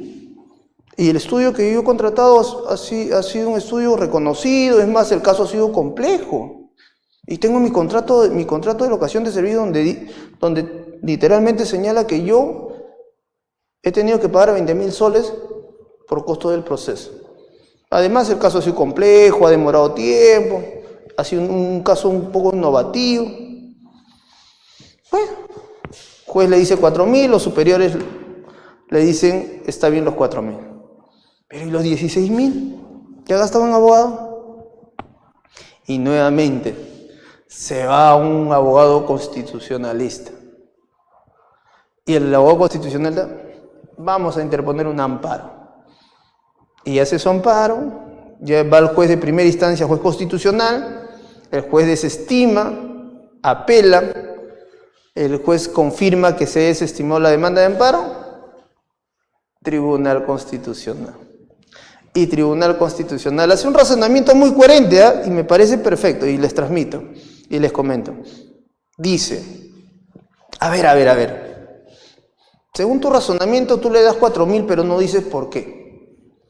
Tú pides tu resolución, simplemente citas la norma, y dices que a tu libre criterio perdido, el monto por reembolsar por costos son 4.000 y no los 20.000. Pero no me explicas por qué, no has hecho un análisis de nada, no has hecho un análisis de nada.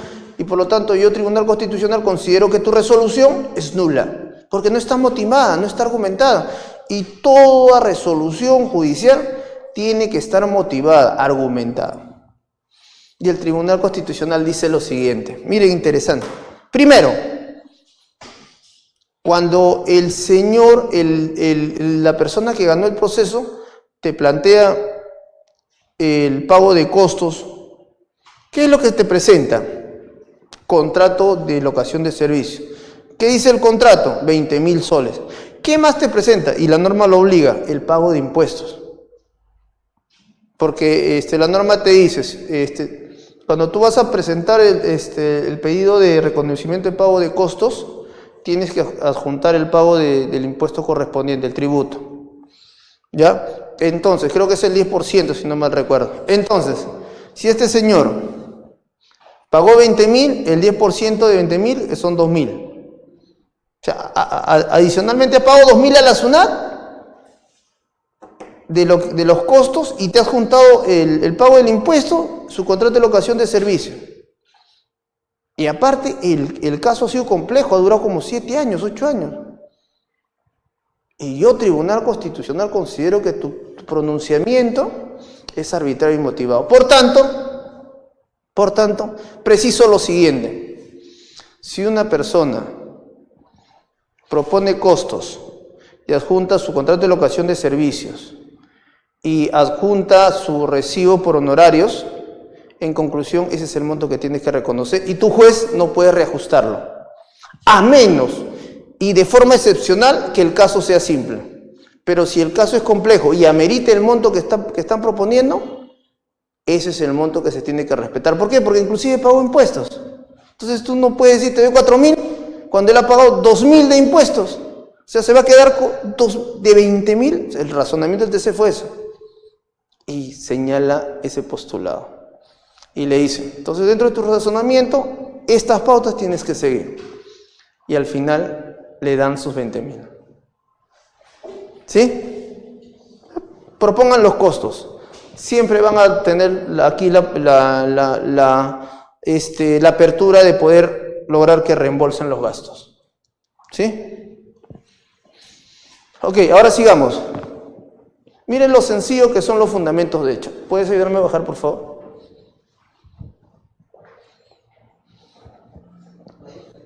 Ya, ahí.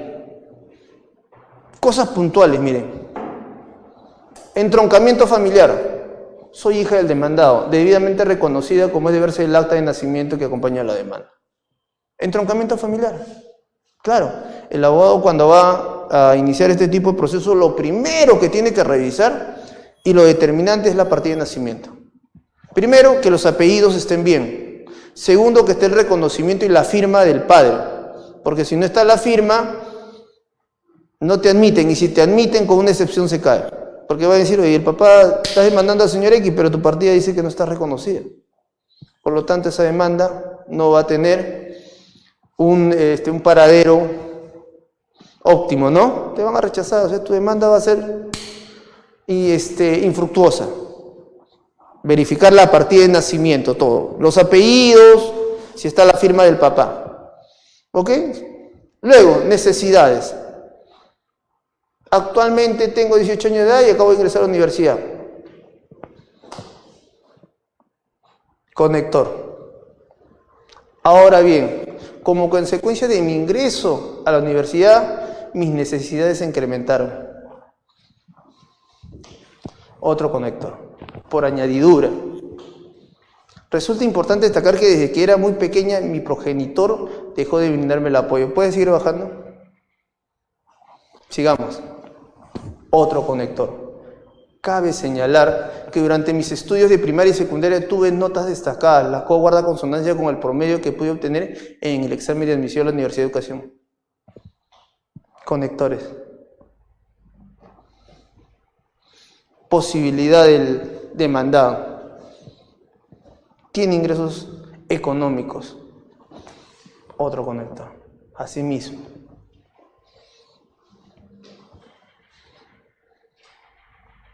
Justificación. La justificación, concíbanlo, entiéndale como el párrafo de persuasión. Cuando nosotros hablamos y queremos convencer a alguien, necesitamos persuadir. Y cuando escribimos, debe ser igual. Es algo que lo tenemos por naturaleza, pero de repente no lo conceptualizamos como tal. Un ejemplo que siempre lo doy. Usted cuando era adolescente, ¿se acuerda de los años de adolescencia? Estamos por ahí. Y yo le aseguro que le ha pasado. Somos 17, 18 años por ahí, ¿no? Quería ir a una fiesta. Y su papá le decía, no vas a la fiesta. ¿Qué hacías? ¿Qué hacías? Papá, te prometo que vengo temprano. Papá, te prometo que mañana hago las cosas. Papá, te prometo que no salgo de acá un mes. Papá, te prometo que le voy a hacer caso a mi mamá. ¿Qué estás haciendo? Estás persuadiendo. Eso es persuasión. Y el abogado tiene que ser persuasivo cuando va a informar a los juzgados, cuando va a entrevistarse con el juez, cuando va a entrevistarse con el secretario, cuando va a redactar una demanda, tiene que utilizar un párrafo de persuasión. Cerrar con persuasión. Mi objetivo es ser una profesional que contribuya a la sociedad y yo lo puedo lograr con una profesión destacada, lo cual es mi meta. Empero mis posibilidades económicas no resultan ser las más óptimas. Siendo ello así, la presente demanda tiene una justificación, puesto que necesito el apoyo económico de mi padre. Justificación, persuasión. Siempre cierren su demanda con un párrafo, de persuasión. Te justificas por qué estás haciendo la demanda. Y eso lo tenemos de manera innata, todos. Lo que pasa es que no lo sabemos de repente canalizar.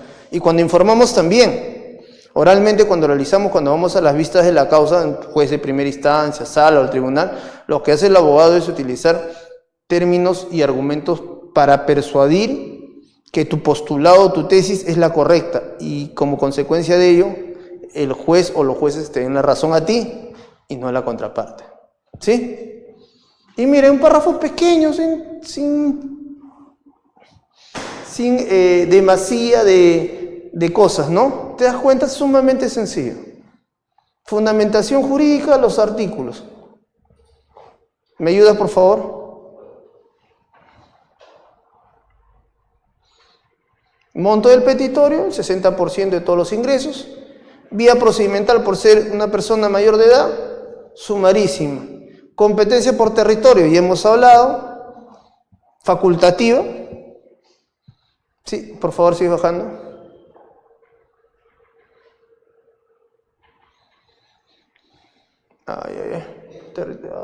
Ya.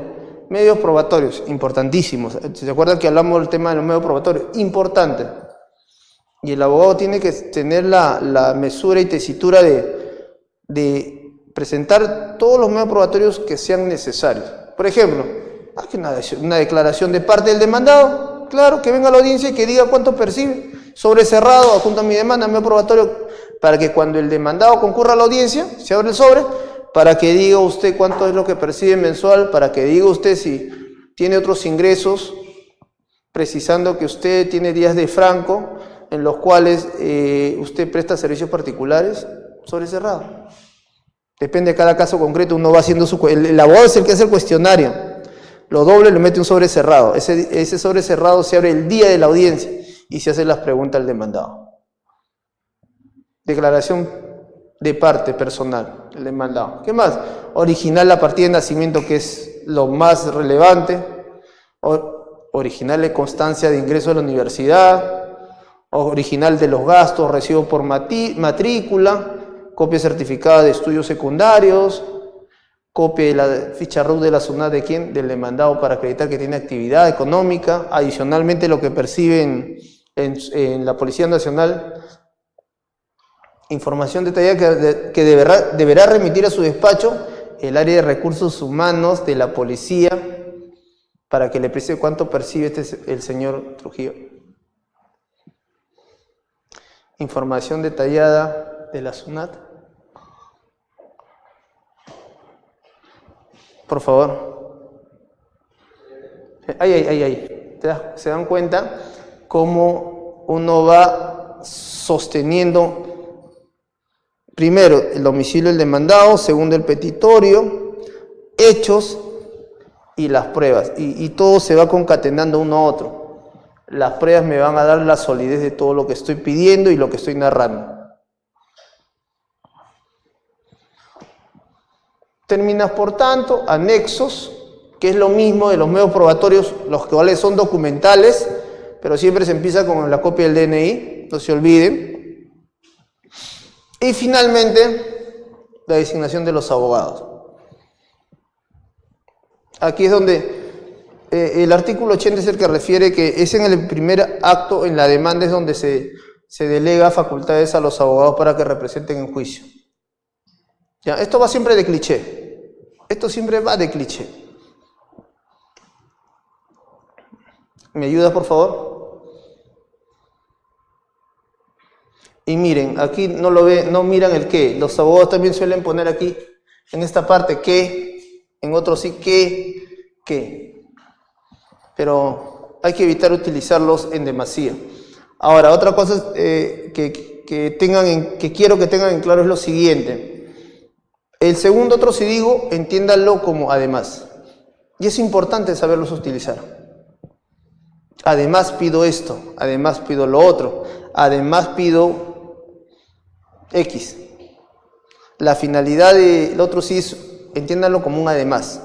Cosas que no vas a poner en desarrollo de tu fundamento de hecho para no entorpecer la narración, lo puedes utilizar acá. Para eso está el otro sí. Se van a dar cuenta. Primero, designación de abogados. Segundo, una persona que autoriza para que de repente recoja algún oficios o algo. Luego, el artículo que señala que debes presentar tu demanda y una copia para el demandado, más tu cargo y sus anexos. Y miren, además, por favor, ¿puedes bajar? Para no entorpecer o para que la visualización en los fundamentos de hecho se vea demasiado aglutinada, en otros sí. Estando al mérito del medio probatorio ofrecido en el ítem 8.7, solicita oficiar al centro laboral del demandado, ubicado en tal lugar, a fin de que le remita.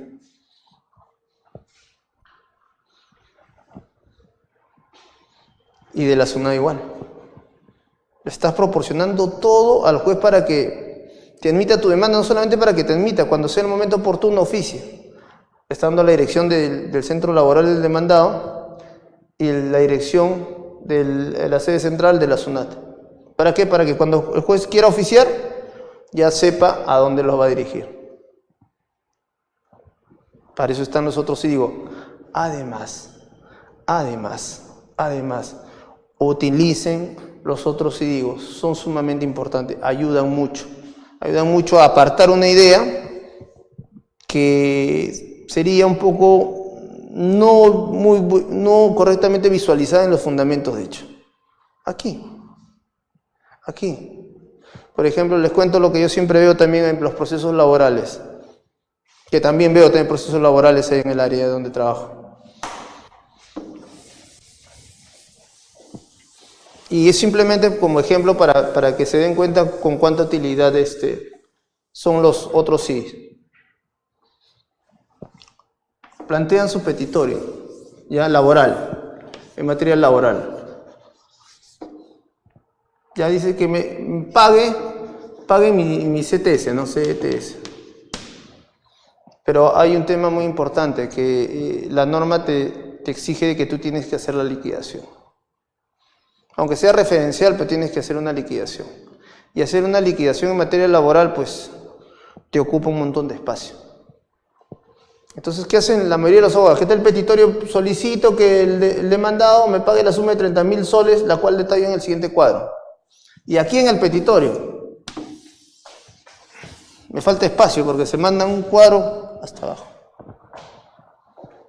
Y en realidad, pues, pierdes la visión de cuáles son los fundamentos de hecho, porque el cuadro es así, son unas columnas a veces demasiado largas, porque puedes hablar de 20 años, de 15 años, de 30 años, de dinero que le deben por CTS o reintegro de remuneración.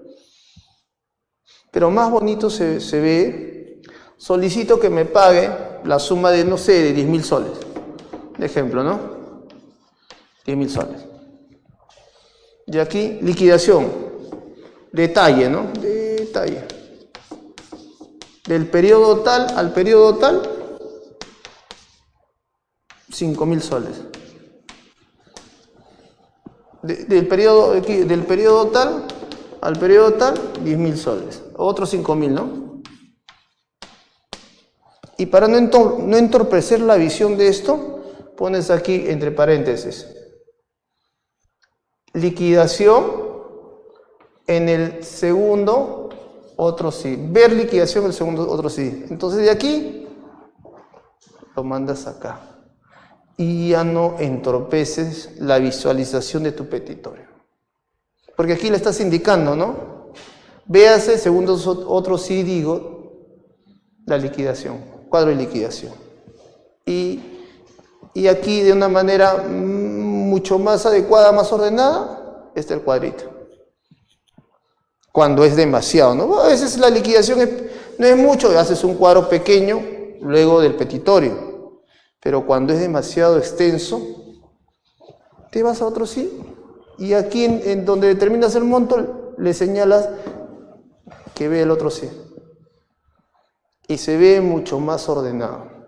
Pero la mayoría hace eso, y yo veo una hoja, 2 hojas, 3 hojas, y luego recién ves en los fundamentos de hecho. ¿Sí? Entonces, miren lo importante que es para el objeto que nosotros como abogados tenemos que dar una visualización de nuestra demanda de manera ordenada, y dentro de eso está este detalle. Y saber utilizar los otros sí de manera muy ágil. Los otros sí son muy agilizos. ¿Qué te impide? Yo siempre digo, a veces los abogados que están haciendo, pero dime, ¿qué te impide que puedas poner algo adicional? Además, en otro espacio. Entiéndelo como además. Yo digo cuando era estudiante y cuando hice mis prácticas, ¿qué significa otro sí digo? Porque la universidad ni te dice, ¿no? O sea, a veces cuando uno termina la universidad, está más perdido, disculpe, pero más perdido que la mamá de Marcos cuando ya entras a la praxis. Porque cuando entras a la praxis dices, oye, pero esto no me enseñaron, esto no me dijeron. ¿Y esto es así? Oye, siéntate y redactame una resolución. ¿Cómo empiezo? O te vas a un estudio, siéntate, hazme un apersonamiento. ¿Qué es eso? Hazme una demanda, pero hazme una medida cautelar. Dios santo. Cuando el trabajo del abogado es todos los días hacer eso. ¿Cómo? Yo siempre no voy a entender cómo la universidad puede prepararte de una manera poco eficiente, porque no sale a la universidad, entre comillas, para ya, entrar a la carrera y ya, o sea, asumir casos, resolver casos, plantear tu teoría del caso, hacer una buena defensa, pero eso no se da. Por eso es que yo me dediqué a enseñar eso, porque yo cuando salí de la universidad en el año 2003, Sentí eso. Entonces, ¿qué pasó? Pero como yo siempre era un alumno impetuoso, decía, pero me iba a las bibliotecas y trataba de buscar libros, materiales relacionados a esto, a lo que era redacción de resoluciones judiciales, escritos legales, y no había material. Aquel tiempo no había casi nada de material, y era complicado, pero me iba a todas las bibliotecas y trataba de buscar para más o menos matizarme, adentrarme, y para poder desarrollarme de una mejor manera en mi trabajo, pues porque no era otra forma, porque a veces ibas al trabajo o al Poder Judicial o al Ministerio Público, y a veces, o sea, no te enseñan. Ahora creo que ha cambiado un poco, pero antes no. Además que había un montón de trabajos que no te enseñan, te dan, si no sabes hacer, ya cose, pega, folea y X cosas, cuando no debe ser así. O sea, y una vez le escuché decir a Cesareo algo muy importante, algo muy determinante y que siempre me acuerdo de ello. Cómo las mentes están lúcidas, porque el ser humano tiene etapas en la vida. Y hay etapas donde nosotros tenemos mucha lucidez, y es cuando somos jóvenes. Y ese es el momento donde esas mentes lúcidas tienen que producir lo mejor. Pero tú vas al Poder Judicial y ves a los jóvenes lúcidos cosiendo, pegando, a veces el Ministerio Público así, haciendo labores que no son propias. Pero eso es consecuencia de la universidad. Porque si tuvieran la capacidad de sentarse, ya, tráeme, voy a proyectar una sentencia. Excelente, pero no. Entonces, así aprendí, metiéndome en las bibliotecas. Y tampoco no había cursos, este tipo de cursos no había. O sea, yo buscaba y no había. Entonces, así con el tiempo, en el año 2010, 2011, ya con la experiencia que tenía, dije, voy a dedicarme a enseñar esto. Y empecé el 2012, el 2013 a enseñar.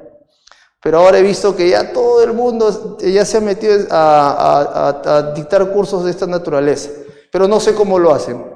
La verdad es que no entiendo, no concibo, pero yo fui una de las primeras personas que inició con este tipo de talleres y luego seminarios, ¿no?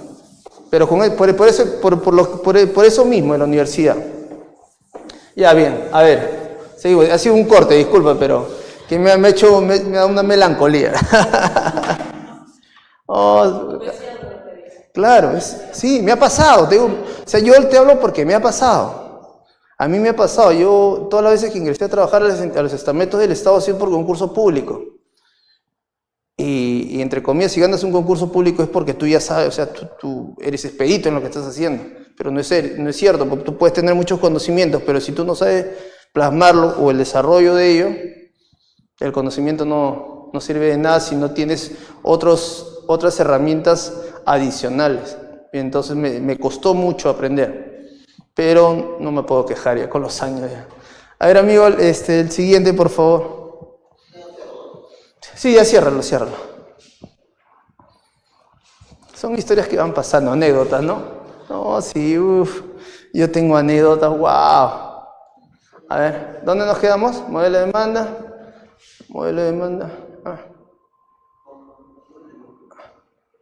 A ver, no, a ver. Con uso de, a ver, ¿esta qué?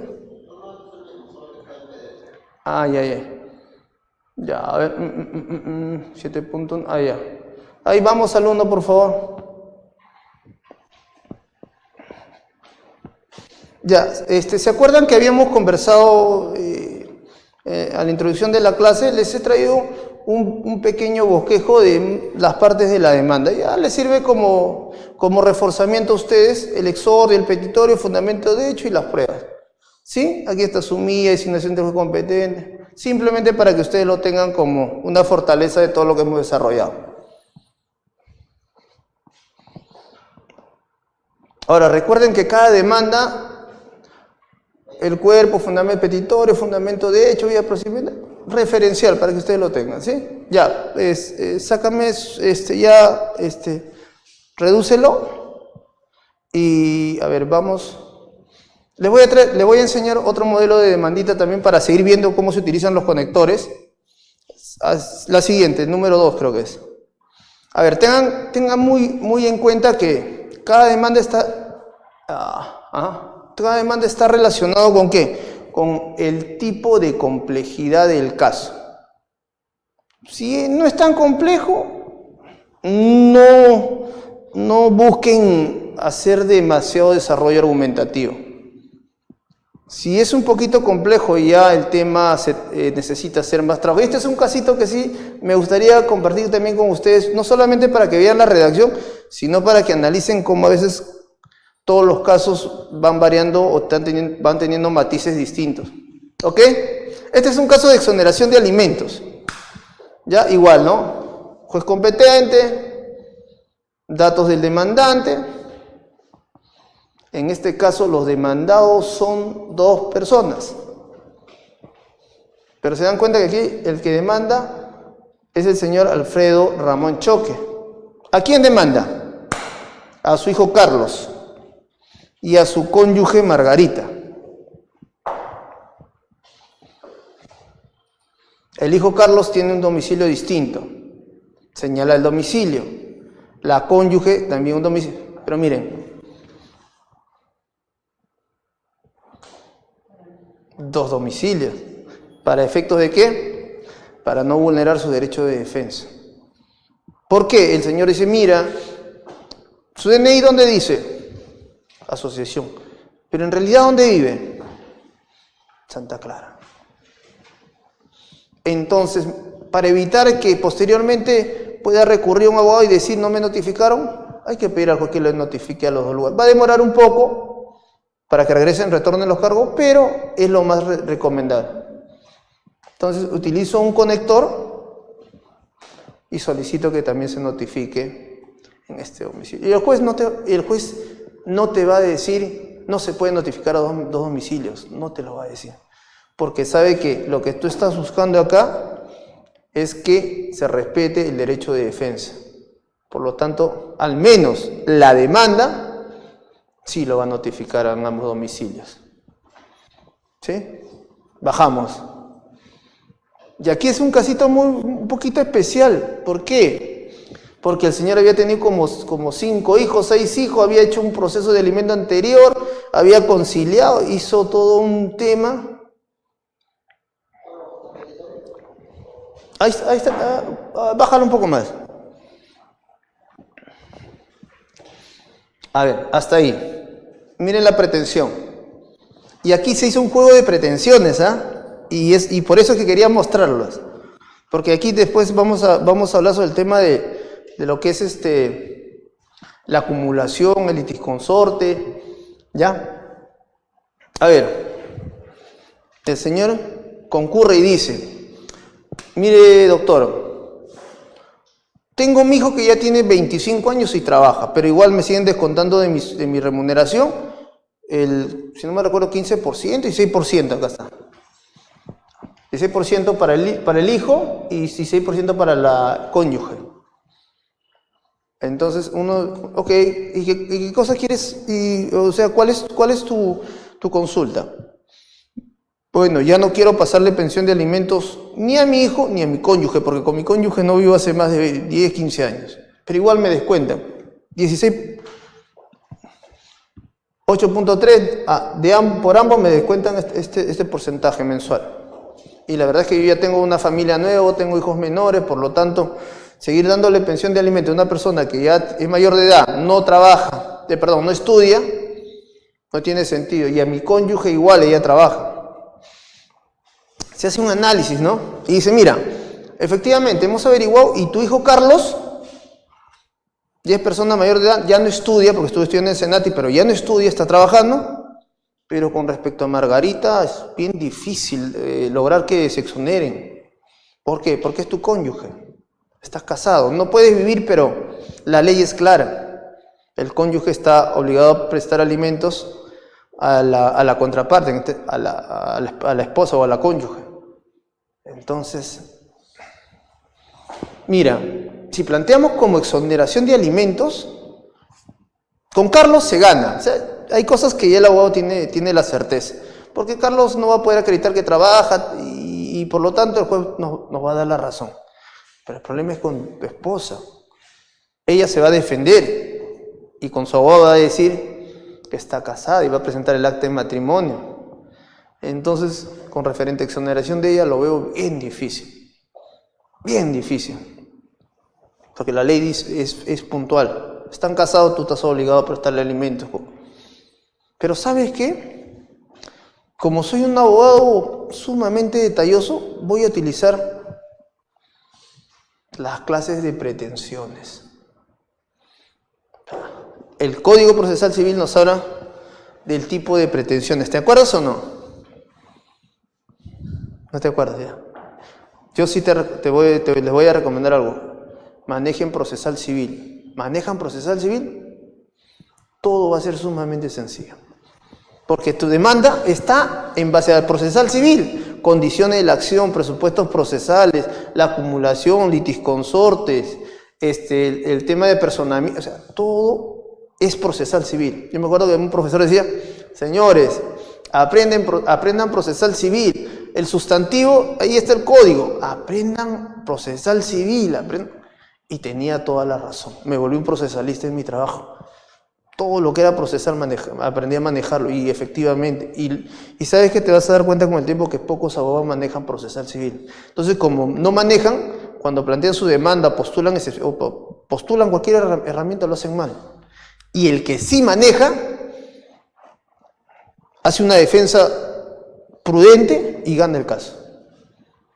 ¿Sí? Entonces el procesal es sumamente importante. Ya. Entonces, el código te habla de la pretensión principal, que hemos visto esta, la pretensión subordinada y la pretensión alternativa y la pretensión accesoria. ¿Sí? Alternativa y la accesoria.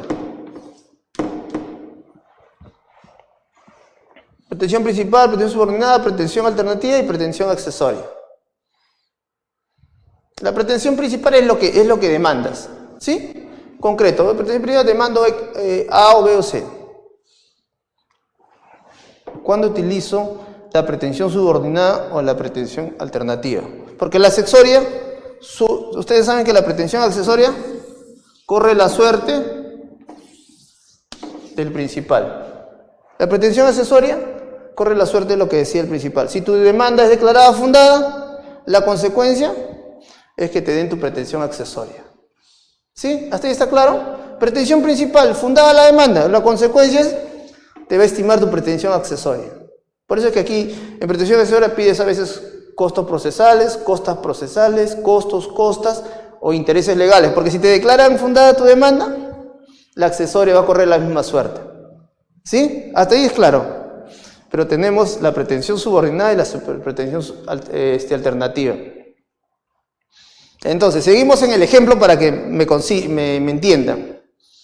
Entonces, aquí hicimos el análisis. Mira, si vamos a pedir la exoneración, lo vamos a plantear, pero mira, un 80% que esto va a ser declarada infundada respecto a Margarita. Respecto a Carlos, sí van a exonerarlo, pero respecto a Margarita, un 80% que van a declarar infundada. Pero ¿cómo hago para de todas maneras hacerte un buen patrocinio? Voy a utilizar la pretensión subordinada. ¿Qué nos dice la pretensión subordinada? ¿Cuál es el concepto? Si la pretensión principal es desestimada, el juez tiene la obligación, si es desestimada nada más, si es declarada infundada o improcedente, la pretensión principal, el juez tiene la obligación de ingresar a analizar la pretensión subordinada. ¿Sí? ¿Me entiendes? Si tú planteas pretensión principal, exoneración de Margarita, pero tú concibes que ese tipo de pretensión, un 80% que no va a ser estimado. Un abogado ya tiene un perfil. Sin embargo, vamos a adecuarlo, ¿no? Porque respecto a Carlos, sí, la demanda va a ser estimada, no hay mayor discusión. Utilizamos la pretensión subordinada. ¿Con qué finalidad? Vamos a pedir, si nos rechazan la exoneración, pedimos pues la reducción. Eso sí se puede discutir. Entonces, si el juez al momento de pedir su sentencia dice infundada la demanda de exonerar alimentos a Margarita toda vez que Margarita es tu cónyuge, el juez va a tener que pronunciarse acá sobre la subordinada. ¿Y qué pido en la subordinada? Reducción. Que ya no le den 8.3, sino que le den 3 o 4. Mira, como en una sola demanda logro dos cosas, puedo lograr dos cosas distintas. O exoneración o reducción. En una sola demanda.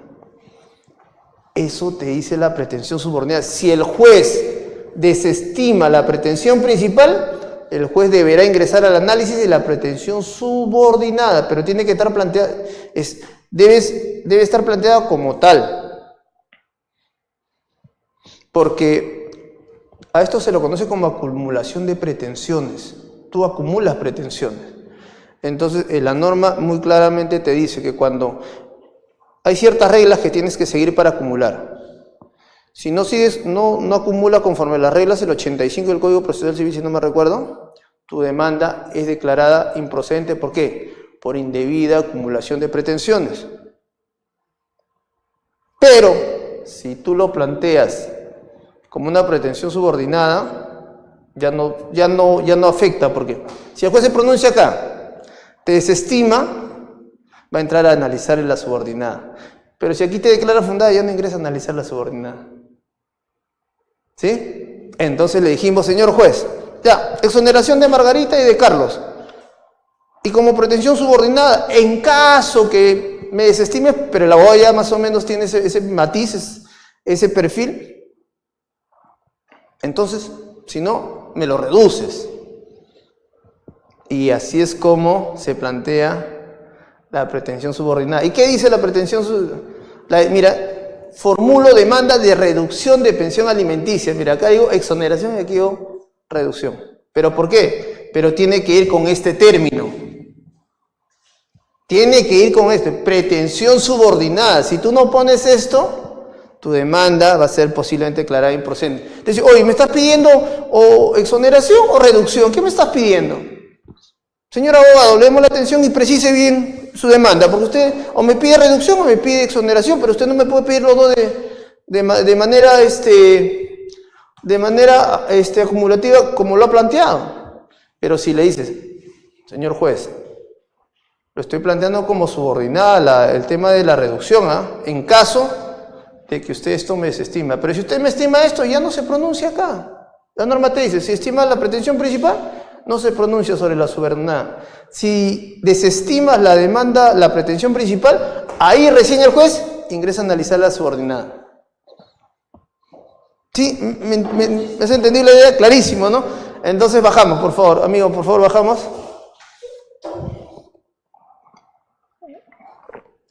Terminamos. Esto lo continuaremos la próxima sesión, pues. Ya son 9 ya, ¿no? Son las 9. Bueno, señores, ha sido un placer compartir con ustedes, a veces me emociono, pero ya esto lo continuamos la próxima clase. Sí, ya los materiales los tienes, porque hay varias cosas, porque ya íbamos a entrar al tema de procesal, concepto básico de procesal. ¿Ya?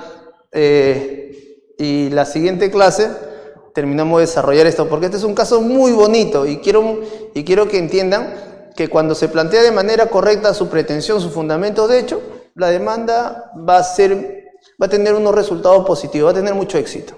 Pero miren cómo es importante manejar el tema de acumulación de pretensiones, el tema de domicilio, el tema de territorio, competencia por territorios. Cositas básicas que voy a seguir repitiendo en las 2 clases que nos quedan respecto a ello. Gracias y será hasta la siguiente semana, creo que tenemos feriado largo. Chao, bueno, es todo.